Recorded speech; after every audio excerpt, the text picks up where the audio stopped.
In this video, I'll show you how to set up a Coinbase Wallet recovery phrase. Start by opening the Coinbase Wallet app and tap Create New Wallet if you're setting up a wallet for the first time. Next, follow the on-screen instructions until you reach the recovery phrase step. After that, carefully write down the recovery phrase exactly as it appears. Store it in a secure offline location, such as a safe or another secure place.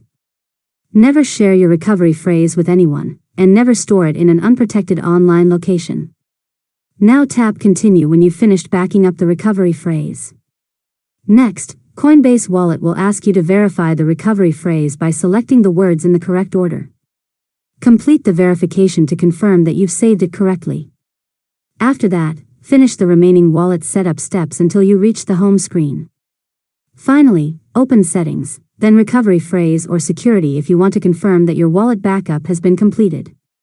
Remember, your recovery phrase is the only way to restore access to your wallet if you lose your device. And that's it. You've successfully learned how to set up a Coinbase Wallet recovery phrase. If you found this tutorial helpful, make sure to subscribe to Learn Mode Lab for more tutorials.